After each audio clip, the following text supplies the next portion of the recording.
como bautistas reformados tenemos distintivos que nos caracterizan. O sea, creemos en las 5 solas: sola Escritura, sola gracia, sola fe, solo Cristo y solo a Dios la gloria. De esto, cuando vino el pastor, ya ahora pastor Ricardo, nos habló un poco de esto, si recuerdan, de las cinco solas. También creemos en las 5 doctrinas de la gracia, que es la depravación total, que se conoce como corrupción radical. O sea, creemos que el hombre nace muerto en delitos y pecados y es necesaria la acción soberana de Dios para que Él pueda venir a salvación. En la elección incondicional, Dios es quien escoge a cada uno de los que serán parte de su pueblo. En la expiación limitada, o que se conoce como redención particular. En la gracia irresistible, que también se le conoce como el llamamiento eficaz. Y en la perseverancia de los santos, o preservación de los santos. Entonces, digamos, ahí van como 10 distintivos. Y también creemos en otros 5 distintivos bautistas reformados. Una teología adecuada de la ley. De esto vimos cuando en nuestro camino de Emaús, si recuerdan, por ahí vimos, entre muchas cosas, una clase que le llamamos la ley moral, de la creación a la nueva creación. Entendemos de que solo el que está en el nuevo pacto, solo el que ha sido regenerado puede obedecer la ley de Dios. Es algo muy importante, ¿no? O sea, el Hijo de Dios ama la ley de Dios porque se desprende del carácter de Dios. Ese es un distintivo, tener una adecuada teología de la ley. Otro es el principio regulador. Nuevamente, de este nos habló un poco tanto Jeremías como Ricardo, del principio regulador. ¿Verdad? Es lo que podemos hacer en un culto, es lo que Dios ha ordenado. ¿Verdad? Lo que Dios ha ordenado es que cantemos su palabra, oremos su palabra, leamos su palabra, expongamos su palabra, escuchemos su palabra. ¿Verdad? Y 2 ordenanzas, que es el bautismo y la cena del Señor. Eso es lo que han visto y seguiremos viendo, si Dios nos da de su gracia, en cada uno de los cultos que hemos tenido, que es el principio regulador. Otro distintivo es la hermenéutica pactual. Esto, en el camino de Emaús entendimos cómo se interpreta la Biblia a la luz de los pactos bíblicos. Es interpretar las Escrituras, sacar la verdad de las Escrituras, tomando como base, como interpretación, justamente los pactos bíblicos que nos dejó Dios en las Escrituras. Eso es la hermenéutica pactual. Otro distintivo, es la eclesiología bíblica. Y de esto justamente nos dio el pastor Jeremías todas unas clases de una semana sobre eclesiología. Y el otro es el confesionalismo, que es lo que veremos, si Dios permite, el día de hoy. Entonces, si Dios en su gracia nos permite pasar de misión a una iglesia bautista reformada, debemos de ser una iglesia confesional. Y estaremos estudiando la Confesión Bautista de Fe de 1689, que es la que nosotros nos adherimos, y la vamos a estar estudiando. Entonces, hoy vamos a ver por qué es importante, por qué es necesario que seamos una iglesia confesional. Es lo que veremos el día de hoy. Daremos la exposición de esta clase. Al final, sí creo que nos dará tiempo de algunos 5 minutos, de algunas preguntas que pueda haber. Y así, al final de cada una de estas sesiones, trataremos de dar un poco más, unos 10 minutos, para que haya preguntas sobre lo que se haya expuesto. Entonces, vamos a ver como primer punto la legitimidad de las confesiones. Ahí lo tienen en sus hojas. Todos tienen sus hojas, ¿verdad, mis hermanos? Sí.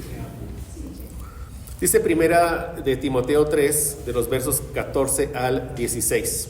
Esto te escribo, aunque tengo la esperanza de ir pronto a verte, para que si tardo sepas cómo debes conducirte en la casa de Dios, que es la iglesia del Dios viviente, columna y baluarte de la verdad.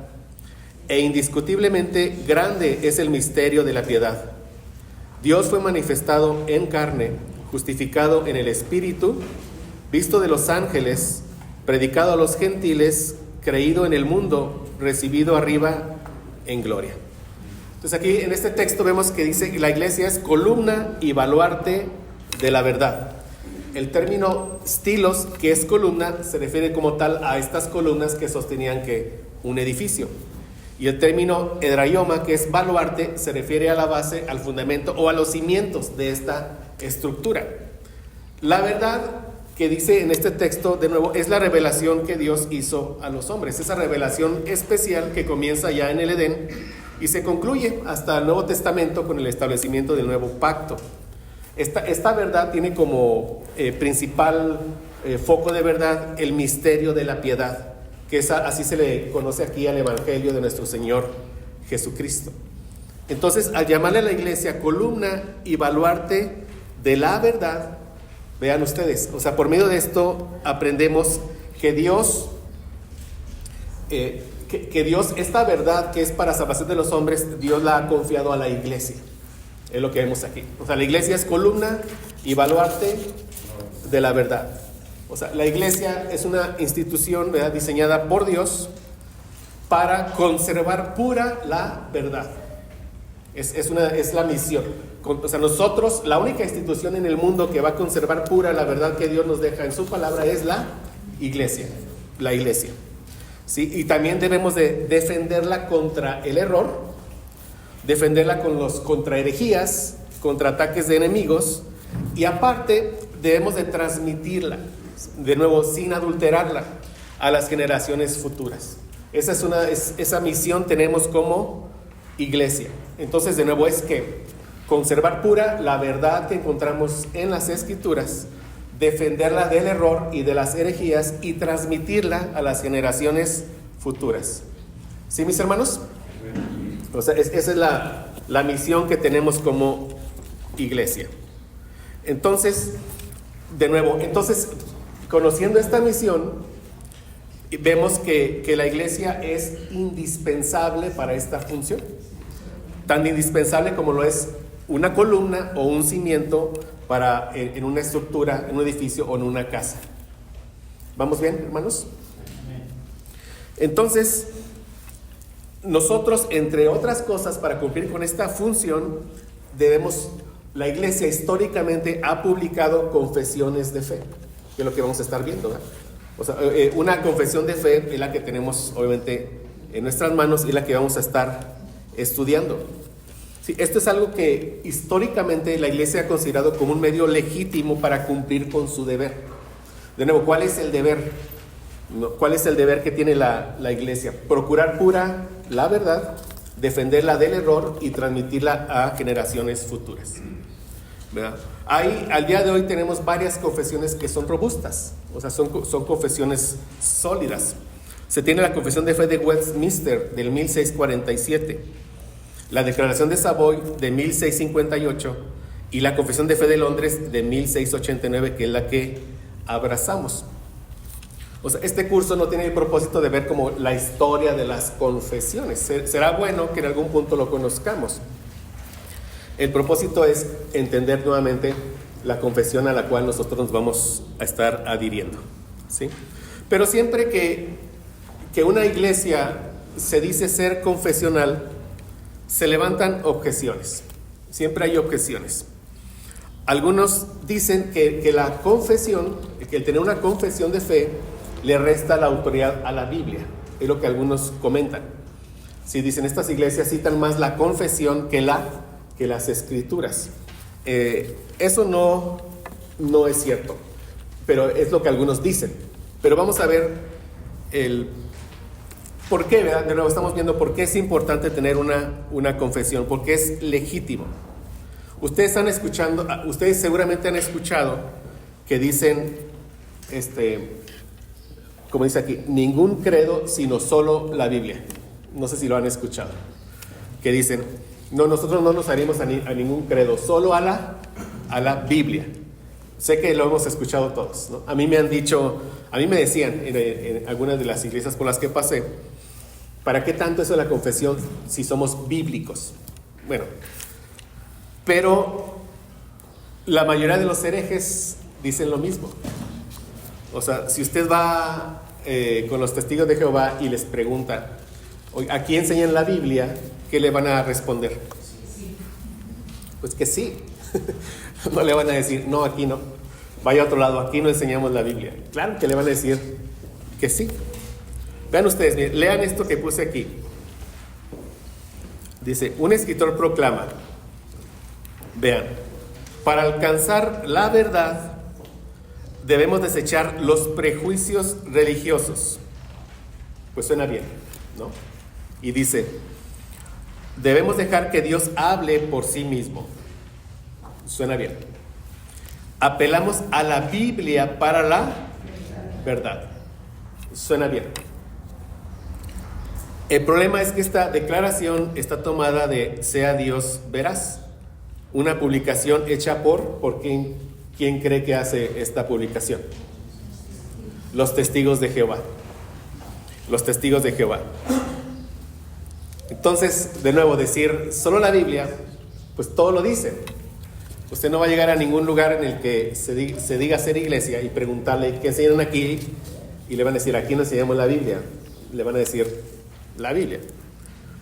A ver, de estas dos, mis hermanos, no de vuelta a la hoja, pero de estas dos, ¿cuál es la respuesta correcta? A, hay un solo Dios que subsiste en tres personas. O B, hay un solo Dios que se manifiesta en tres personas. Piensa un poco.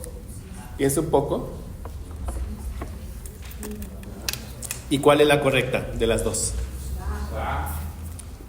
Gracias a Dios, ¿verdad? La A. Pero vean ustedes, la diferencia entre estas dos opciones es una sola palabra: subsiste o se manifiesta. Sí, la A es una verdad bíblica. Un solo Dios que subsiste en tres personas. O sea, pero la B es una herejía que se manifiesta en tres personas. La vimos en alguno de los mensajes. Es la herejía que se conoce como modalismo o sabelianismo, porque él fue la persona que introduce esta herejía. Si usted responde la B, hay un solo Dios que se manifiesta en tres personas, o si usted lo lee en una confesión de fe, entre otras cosas, usted puede ser adherido a lo que se conoce como los unicitarios. Ellos son herejes. Ellos niegan la Trinidad. Y también a esto dedicamos por ahí algún tiempo, no recuerdo en qué mensaje. Entonces, mis hermanos, es importante que seamos precisos en cuanto a lo que nosotros creemos. Y más, sabemos, o sea, es importante ser precisos, obviamente, pero sobre todo, ¿por qué? Porque la verdad, cada texto de las Escrituras tiene un solo mensaje, uno solo, ¿verdad? El que Dios nos dejó, un solo mensaje. Y ese mensaje es el cual nos va a santificar, así. Entonces, si yo extraigo una idea errónea de las Escrituras y la expongo, estoy comunicando una idea de hombres. Y la idea del hombre no santifica. Créanme, no santifica. Al contrario, lleva más al pecado. O sea, cuando extraemos aquí una verdad a medias o un error de un texto y lo exponemos, estamos llevando a pecado a quien está siendo expuesto a esa enseñanza. Es lo que pasa. O sea, en las cosas de Dios es como blanco y negro. Entonces debemos de ser precisos, conocer muy bien las Escrituras, cómo interpretarlas, etc.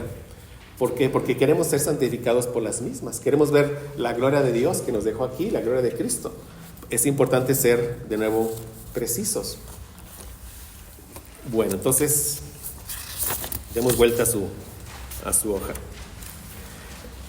Entonces, una confesión de fe, de eso se trata, o sea, es el objetivo.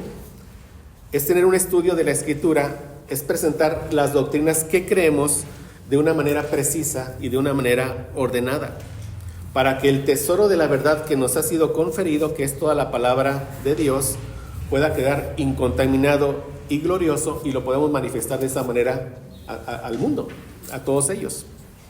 Sí.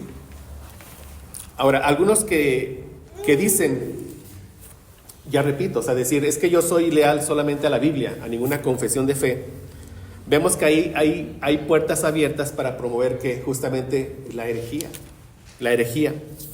Entonces, de una confesión de fe yo lo veo así, es como estar con unos muros que nos rodean y esos muros nos defienden, o sea, nos advierten. ¿Para qué? Para que el error y la herejía no entren, o sea, no se infiltren dentro de una iglesia local. Es una defensa que tenemos en algún sentido, el adherirnos a una confesión de fe. ¿Sí, mis hermanos? Ahora, de ninguna manera nosotros le damos a la confesión de fe una autoridad igual a la Biblia. O sea, eso nunca se ha hecho. O sea, lo que tiene autoridad sobre nuestras vidas es la palabra de Dios. Pero las verdades que se establecen en la confesión, como lo vamos a ver, son extraídas de la palabra de Dios. Pero nuestra autoridad sigue siendo solamente la palabra de Dios. Jamás una confesión va a tener una autoridad superior a la Biblia, jamás. Pero nuevamente, todas las verdades aquí se desprenden de las Escrituras, por eso son confiables, como lo vamos a estar viendo. Pero la autoridad de nosotros sí, siempre es y será que la Biblia. Por ejemplo, la misma confesión así lo declara. Por ejemplo, vamos a ver en el capítulo 1:1 dice, de nuestra confesión de fe, de 1689, dice: las Sagradas Escrituras constituyen la única regla suficiente, segura e infalible de todo conocimiento, fe y obediencia salvadores. O sea, la misma confesión declara que nuestra autoridad, ¿cuál es? Es la Biblia, es la palabra de Dios. En el capítulo 1, el punto 6 dice: todo el consejo de Dios tocante a todas las cosas necesarias para su propia gloria, la salvación del hombre, la fe y la vida, está expresamente expuesto o necesariamente contenido en las Sagradas Escrituras, a las cuales nada en ningún momento ha de añadirse, ni por nueva revelación del Espíritu, ni por las tradiciones de los hombres. Bueno, son dos ejemplos donde la misma confesión declara que nuestra autoridad, ¿qué es? Son las Sagradas Escrituras. Vean esto que puse en un cuadrito. Dice: las grandes confesiones reformadas no pretenden convertir en verdad algo que no fuera verdad anteriormente, ni se proponen obligar a los hombres a que crean algo que no estén ya obligados a creer sobre la base de la autoridad de la Escritura. O sea, ¿qué quiere decir esto? O sea, si el Señor nos lleva a entender una verdad de Dios, de las Escrituras, y es correcta, mis hermanos, tenemos la obligación como hijos de Dios de creer en esa verdad. O sea, un hijo de Dios no decide esto sí lo creo o esto no lo creo. Por ejemplo, yo hablaba con cierta persona sobre la elección de Dios. Y veíamos en las Escrituras, en pasajes distintos, que es Dios siempre quien tiene la iniciativa. Aunque, o sea, igualmente desde el Antiguo Testamento o Nuevo Testamento, aunque por los textos era muy sólido ver eso, como lo hemos visto, ¿verdad? Que vimos en Génesis 6:5, que el corazón de los hombres era de continuo solamente que el mal. O que vimos con Abraham, que él estaba adorando a otros dioses, Josué 24:2, etc. Y sobre todo lo vemos también en el Nuevo Testamento y demás. Jesús es quien va y escoge a sus apóstoles, o sea, sobre la elección incondicional. Y él me dice: oh, sí, suena bien, pero yo prefiero no creer en eso. Y digo: ay, ¿por qué? Y él me dice: es que si yo creo en eso me voy a volver soberbio. Si yo creo en eso voy a decir que yo soy distinto a todos, algo Dios vio en mí y por eso me escogió. Le digo: no, es que no estás entendiendo la elección incondicional. O sea, justamente Dios va en busca de nosotros porque si no nadie va en busca, etcétera. Pero este es el punto que me llamó la atención. Yo prefiero no creer en eso. Bueno, hay algo que está mal, ¿me entienden, mis hermanos? O sea, puede ser que una verdad nos choque, sea chocante a nosotros, pero tenemos que luchar con eso, o sea, con las mismas Escrituras. Pídele al Señor que nos enseñe, etcétera, etcétera. Y una vez que nos enseñe, tenemos que rendirnos a la verdad de las Escrituras. O sea, el hombre no decide, creo en esto o no en aquello. Le pide que el Espíritu Santo lo ilumine para que nos lleve a la verdad. Y una vez que nos la muestra, el hombre se rinde ante esa verdad. ¿Sí, mis hermanos? Entonces, hay muchas objeciones, solo quise mencionar alguna de ellas. Pero lo que queremos ver es que por medio de la confesión ha sido un medio legítimo para que la iglesia cumpla su tarea como columna y baluarte de la verdad. Bien, demos vuelta a su página. En este cuadro de B.H. Carroll se me hizo muy interesante esta nota. Dice: una iglesia con poco credo es una iglesia con poca vida. Cuantas más doctrinas divinas puede acordar una iglesia, tanto mayor será su poder y más amplia su utilidad. Cuantos menos sean sus artículos de fe, tantos menos serán sus vínculos de unión y cohesión.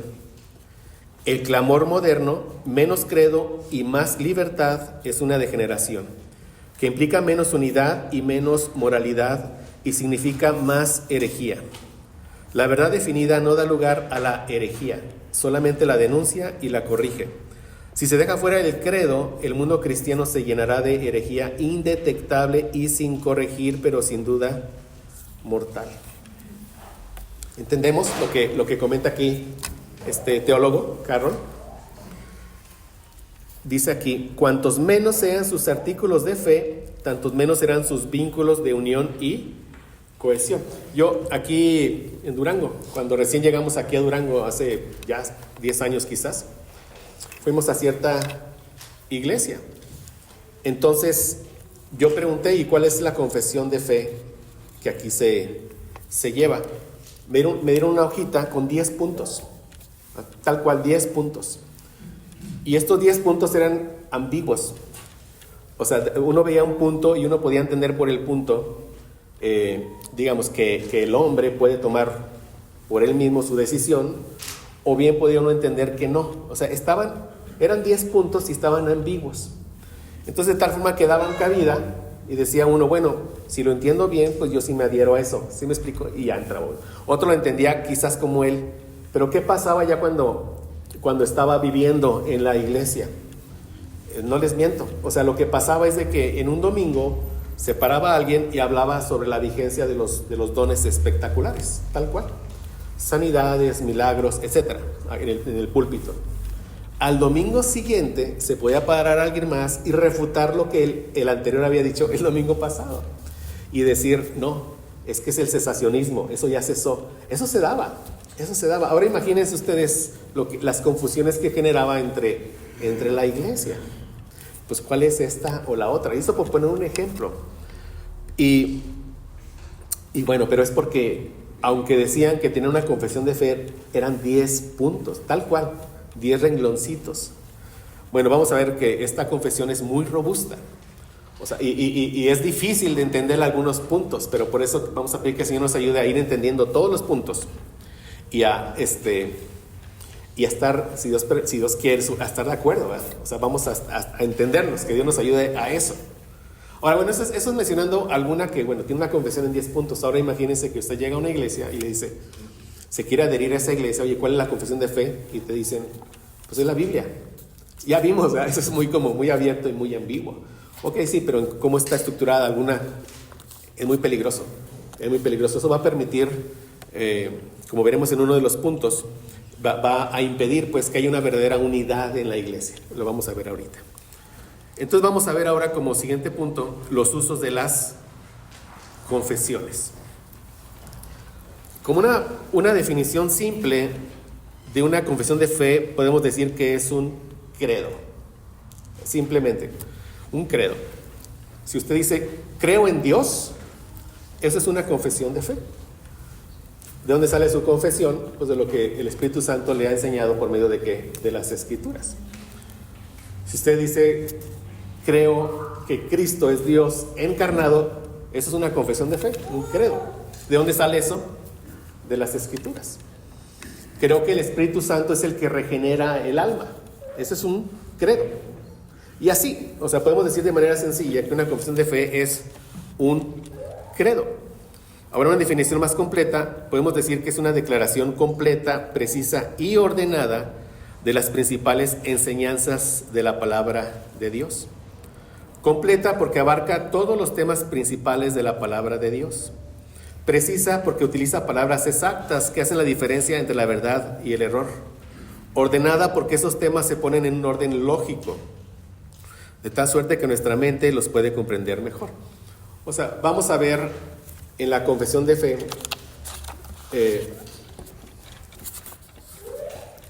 es una teología sistemática.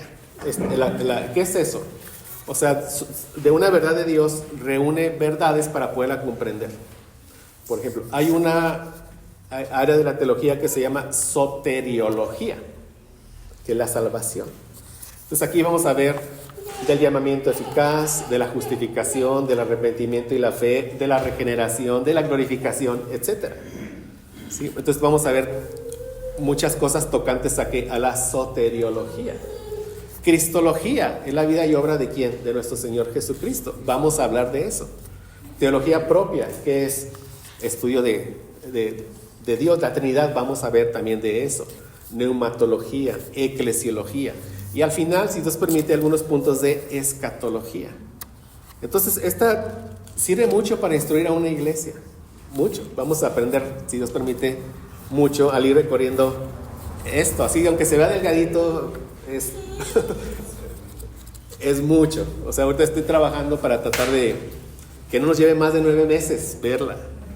Hay iglesias que la ven en 3 años, no les exagero. Le dedican 3 años. Y no está mal.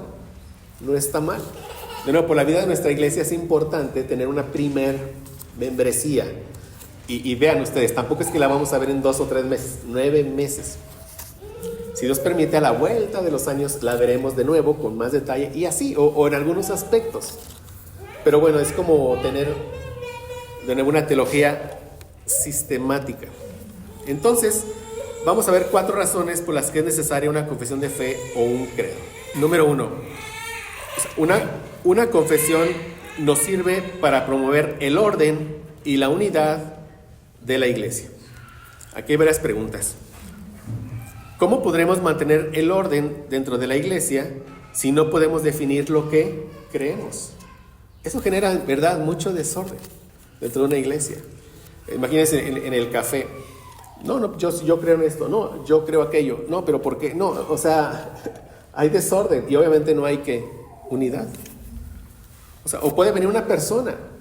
Digo, gracias a Dios, justamente ayer, por medio del video de YouTube nos contactaron y nos están pidiendo como más información porque quieren venir y conocernos.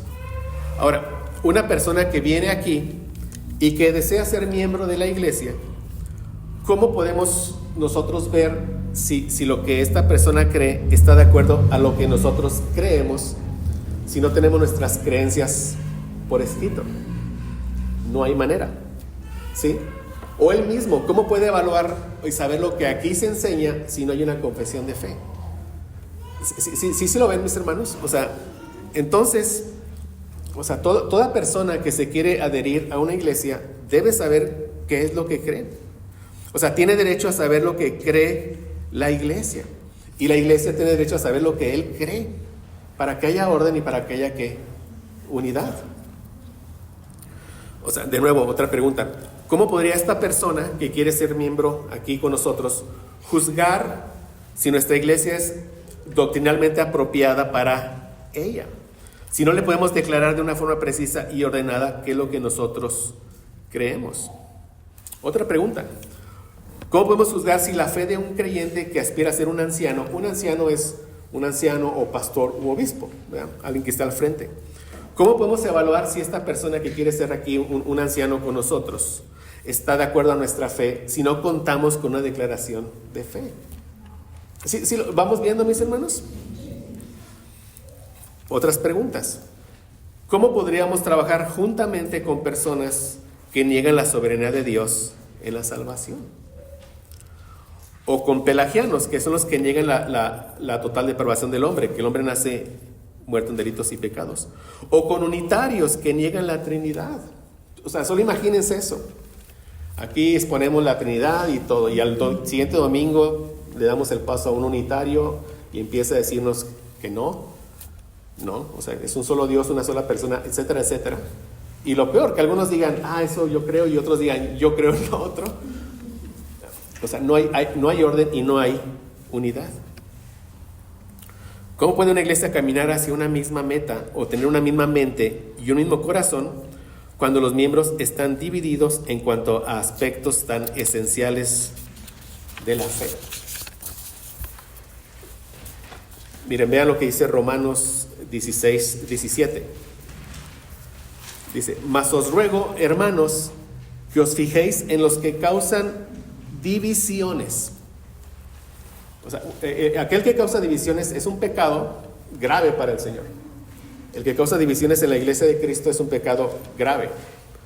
Y es un motivo para que Él sea expulsado de una membresía. Pero vean ustedes en qué sentido causa divisiones. Dice, y tropiezos en contra de la doctrina que vosotros habéis aprendido y que os apartéis de ellos. ¿Y cuál es la doctrina que ellos aprendieron en Romanos? Aquella que los apóstoles les enseñaron. O sea, Cristo es nuestra piedra angular. Cristo mismo, Él enseña a sus apóstoles. Los apóstoles enseñan a la iglesia, a los primeros padres, etcétera, etcétera. O sea, así se ha ido transmitiendo el cuerpo de la fe. Pero vean ustedes, o sea, es un mandato de Dios. O sea, nos ordena que estemos alertas de aquellos que causan divisiones por causa de la doctrina. ¿Sí? ¿Ven? O sea, eso es lo que nos dice aquí Romanos. Ahora, ¿cómo podríamos obedecer este mandato si no tenemos una idea clara y precisa de lo que creemos? O sea, va a haber división dentro de la iglesia, no va a haber unidad. Como comenta Douglas Macmillan, dice, la unidad no comienza a nivel de estructura y de organización. Esta comienza más bien con un compromiso de corazón a la verdad revelada por Cristo. O sea, es decir, la unidad no se da porque todos estamos sentados en sillas blancas. O quizás digamos, todos los hombres nos vamos a venir de traje azul y corbata roja, todos. Eso no genera la unidad. Todas las mujeres de vestido azul, todas. Eso no genera la unidad. Entonces, ¿cuándo podemos decir que una iglesia tiene una verdadera unidad? Dice, cuando todos los miembros que la componen tienen un compromiso de corazón con la verdad revelada por Cristo. O sea, es la verdad lo que nos une. Es la verdad. O sea, el Espíritu Santo, por medio de la verdad de la palabra, es la que da la verdadera unidad entre quienes, entre los miembros de una iglesia. Es la verdad. Entonces, entre más de nuevo robusta sea nuestra confesión, va a haber más unidad aquí entre nosotros. Yo espero que lo hayamos empezado a vivir. Es parte de, entre muchas cosas, evidentemente. Vean lo que dice 1 Corintios 1:10. Os ruego pues, hermanos, por el nombre de nuestro Señor Jesucristo, que habléis todos una misma cosa. Evidentemente se refiere a las verdades que salen de la palabra de Dios. No que hablemos de que todos le vamos a los jefes de Kansas City o algo así. Que hablemos una misma cosa es de que todos entendamos de la misma manera la palabra del Señor. Claro que eso, es decir, no se va a lograr de una manera completa en una iglesia. No. El Señor nos lleva en distintas etapas a cada uno en nuestro conocimiento de la verdad. Pero desde las cosas fundamentales debe de haber unidad, y cada cosa que vaya aprendiendo cada quien debe estar en unidad con lo que todos los demás ya han aprendido. Dice, os ruego pues, hermanos, por el nombre de nuestro Señor Jesucristo, que habléis todos una misma cosa. Vea, que no haya entre vosotros divisiones, pero divisiones tocantes ¿a qué? Al entendimiento de la verdad bíblica. ¿Sí lo ven? Sino que estéis perfectamente unidos en una misma mente y en un mismo parecer. O sea, el cómo entendemos las Escrituras también moldea nuestra conducta, tanto aquí dentro de la iglesia como fuera de la misma. O sea, claro, ¿verdad? O sea, una doctrina sana impacta nuestra mente, nuestro corazón y nuestras acciones. Por eso ustedes, si van a Guadalajara, van a ver un culto muy similar al que gracias a Dios tenemos aquí. Si van a Medellín, van a ver un culto muy similar al que tenemos aquí. Yo espero en el Señor que cuando ha venido tanto Jeremías como Ricardo como Castiblanco, espero en el Señor, una, que hayamos aprendido nuevas cosas, y creo que eso ha pasado. Pero dos, que lo que se va exponiendo está en armonía con lo que se ha venido exponiendo. Dicen, ok, sí suena, o sea, está igual, ya aprendí algo nuevo, pero todo esto suena. O sea, como que no nos choca, ¿no? ¿Sí me explico? O sea, eso debe de ir pasando. Entonces, vean, ¿qué dice Amós? Allá en el capítulo 3 dice, ¿andarán dos juntos si no están de acuerdo? O sea, la respuesta es no. O sea, no podemos tener unidad con personas, aquí, hablando del contexto de una iglesia. No puede haber unidad con personas que nieguen la inspiración de la Escritura. No puede haber. O sea, el canon ya está cerrado. Esta es toda la palabra de Dios que nosotros necesitamos. O sea, es para nuestra fe y práctica. Aquí está todo. Hay advertencias en la misma palabra, como al final en Apocalipsis, que dice que el que le agregue algo a la palabra o el que le quite algo a la palabra, su nombre será quitado del libro de la vida. Es una advertencia muy fuerte. Entonces nos adherimos solamente a lo que Dios nos dejó en su palabra. Si aquí llegara alguien más y dijera, bueno, aquí el Señor me dio por medio de un sueño nueva revelación y es esta, que es algo fuera de la Biblia, tendríamos que rechazarlo. O sea, no creemos eso. Pero sabemos que es algo que es una práctica en muchas iglesias que se llaman evangélicas. Entonces eso es muy peligroso. Es muy peligroso. Pero bueno, es parte. O sea, entonces dice, no podemos tener unidad con personas que niegan la inspiración de la Escritura o la divinidad de Cristo. ¿Cómo podríamos tener, verdad? Está hablando aquí de herejías. O que la salvación es únicamente por gracia, por medio de la fe. O sea, la verdad es esencial para que haya unidad. Jesús dijo, toda casa dividida contra sí misma no permanecerá. Mateo 12:25. Entonces, para promover la unidad en la iglesia, es necesario que podamos declarar de una forma precisa y ordenada lo que nosotros creemos que la Biblia enseña acerca de los temas más importantes. De nuevo, una iglesia puede tener una estructura externa unificada, pero si los miembros que están en ella mantienen opiniones distintas respecto a los asuntos esenciales de la fe cristiana, tal iglesia en realidad está desunida. ¿Dudas con este primer punto, mis hermanos? Ok, vamos a ver un segundo punto. Estamos viendo los usos de las confesiones o el por qué usar confesiones. Segundo punto, dice, una confesión es un medio útil para la declaración y defensa públicas de la verdad. Vemos esto en varias porciones de las Escrituras, en varios fragmentos. Dice, la iglesia debe de retener la forma de las sanas palabras. Es una porción que viene en 2 Timoteo 1:13. En Judas 3 nos dice que la iglesia debe contender ardientemente por la fe que ha sido una vez dada a los santos. Cuando dice aquí por la fe, se refiere al cuerpo de la fe, a todas las doctrinas que creemos, pero dice que debe de contender ardientemente, o sea, defenderla, esta fe, promoverla y defenderla. Dice, por esta fe que ha sido una vez dada a los santos. ¿Por quién nos fue dada? Por los apóstoles, inspirados por quién, por el Espíritu Santo de Dios. Entonces, ellos nos dejan este cuerpo de fe, sabemos que está aquí en las Escrituras, y debemos nosotros de qué, de contender, de defenderla, pero habla del cuerpo de la fe. Sí, o sea, aquí no habla de esa fe salvadora, habla de todo nuestro cuerpo doctrinal de la fe. También nos dice Filipenses 1:27, que debemos de estar firmes en un mismo espíritu, combatiendo unánimes por la fe del Evangelio. De nuevo, aquí cuando dice por la fe del Evangelio es por el cuerpo de la fe. Debemos defender las verdades bíblicas. Eso es a lo que nos anima estos textos. Entonces, una confesión es un medio útil para poder tanto defender esa verdad como públicamente declarar esa verdad.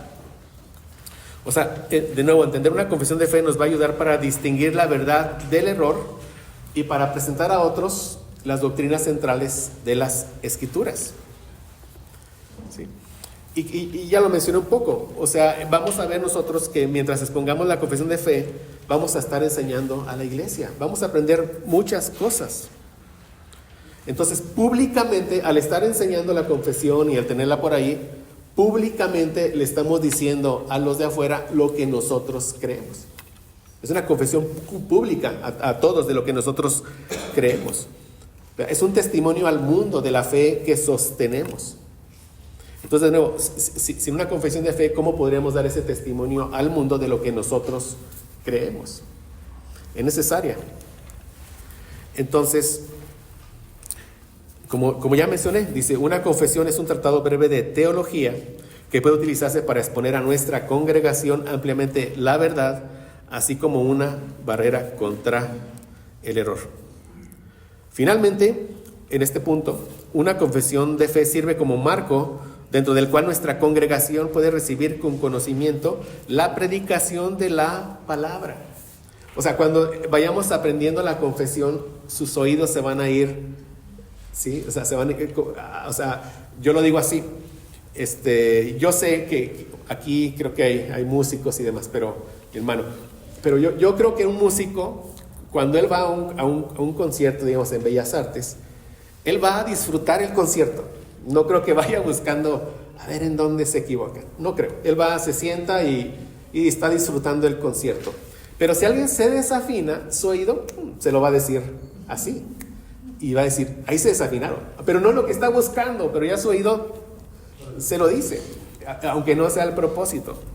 Mis hermanos, por gracia del Señor es algo que así nos va a pasar. O sea, cuando aprendamos más doctrina bíblica y se pare alguien al frente, quien sea, y nos exponga, en verdad el Espíritu Santo que mora en nosotros nos va a llevar a decir amén a estas verdades. O bien, si se enseña un error, va a brincar ese oído y vamos a detectarlo. Eso va a pasar. Yo estuve en una enseñanza donde pues, todo iba bien, pero de repente mencionó algo así, que al Padre, o sea, a Dios Padre, lo habían matado a palos. Y yo cuando lo estaba escuchando eso, yo recuerdo que venía de la carretera de Mazatlán aquí a Durango, mi hijo iba manejando y yo iba medio adormilado, y venía escuchando, pero medio adormilado, pero cuando dice que a Dios Padre lo mataron a palos, en verdad, como que me levantó de ahí del asiento y le regresé y lo escuché y le regresé y empecé a escucharlo y dije, aquí se está enseñando una herejía que se llama patripasionismo. ¿Qué es eso? Esa herejía es justamente que viene del modalismo. ¿Qué es el modalismo? Que es un solo Dios, una persona que a veces se presenta como Padre, a veces como Hijo, a veces como Espíritu Santo. Entonces, si es la misma persona, no son tres personas distintas, si es la misma persona la que muere en la cruz, entonces, ¿quién muere en la cruz? Dios Padre. Eso es el patripación, es una herejía. Sabemos que el Hijo muere para expiar los pecados del pueblo, ¿verdad?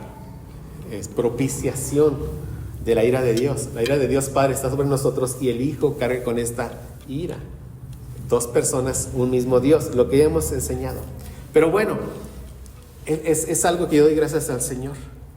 Y eso llevó después a identificar, al menos es lo que yo creo, que esta persona que yo consideraba un creyente, no era un creyente. Pero por una frasecita. Entonces eso nos va a pasar. Entonces dice aquí, de nuevo el cuadrito, finalmente una confesión de fe sirve como marco dentro del cual nuestra congregación puede recibir con conocimiento la predicación de la palabra. ¿Qué es lo más importante en un culto? Si no, mis hermanos, la palabra predicada.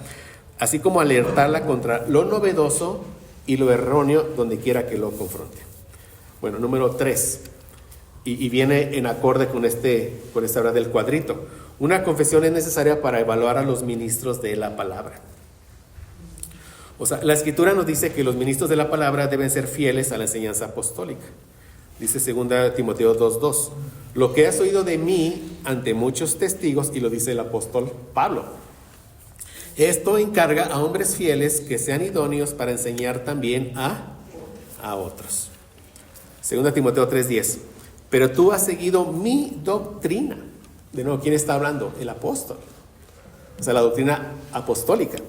Dice, conducta, propósito, fe, longanimidad, amor y paciencia. Tito 1:9 dice, o sea, le anima a que, de nuevo, el apóstol Pablo, a que sea retenedor de la palabra fiel, tal como ha sido enseñada. ¿Por quién? Por Jesús y por los apóstoles, para que también pueda exhortar con sana enseñanza y convencer a los que contradicen. ¿Sí vamos, mis hermanos? Ahora, dice aquí, también se nos manda a evaluar la santidad de los maestros que vienen a nosotros. Primera de Juan 4:1 dice, amados, no creáis a todo espíritu. Aquí espíritu es a toda persona, así se le llama.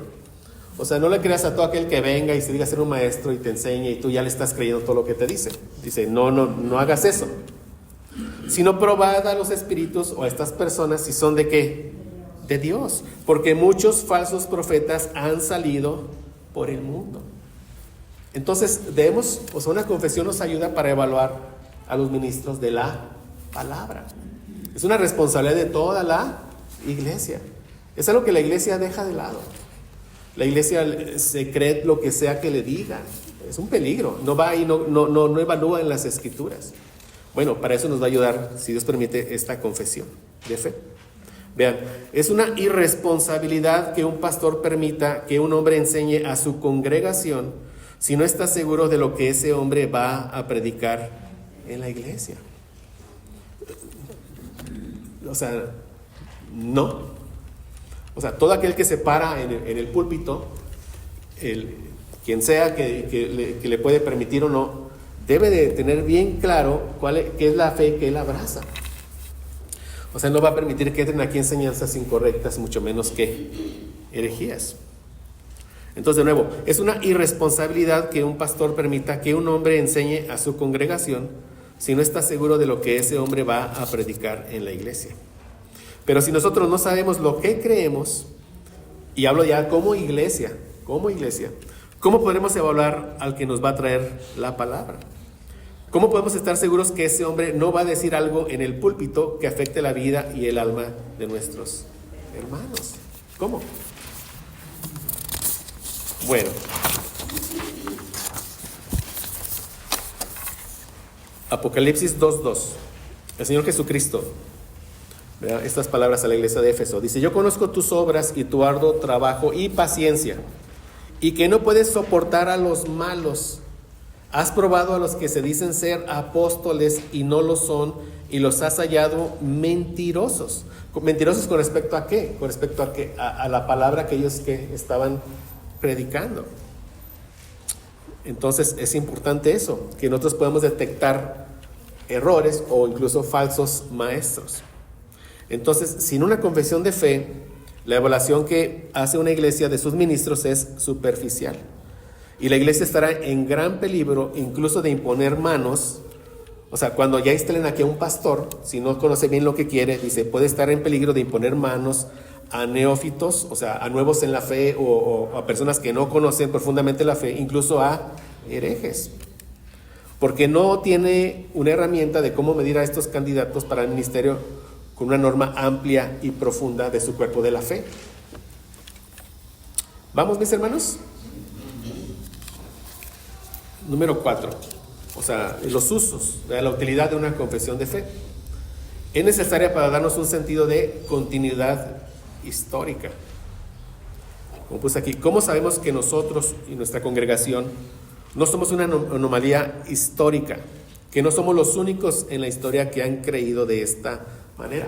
Miren, mis hermanos, por ejemplo, yo les comento esto. En cada estudio que Dios me permite realizar, tanto de Primera de Pedro como de lo que vimos de pactos, etcétera, todo lo que hemos visto, yo necesito lo que voy a enseñar, leerlo de otros. Necesito eso. Si yo pongo aquí, una verdad y no la encuentro en la boca de nadie, y me refiero de teólogos sanos que comparten nuestra doctrina, no la digo. Digo, seguramente me voy a equivocar. ¿Sí me explico, mis hermanos? Tenemos una fe histórica que es muy valiosa. Dios a lo largo de la historia ha usado a muchos hombres. Ustedes lean aquí, yo les encargo que lean la breve historia que viene acerca de esta confesión. Lean esta breve historia. Y dice aquí, por ejemplo, la primera confesión de Westminster. Nuestra confesión se deriva de la de Westminster, pero dice aquí que fue formulada por una asamblea de 121 clérigos, teólogos, y 30 laicos. Vean, 121. 10 miembros de la Cámara de los Lores, 20 miembros de la Cámara de los Comunes, etc. Esta asamblea Westminster de teólogos se reunió en la histórica abadía de Westminster, donde está el Big Ben, allá en Inglaterra.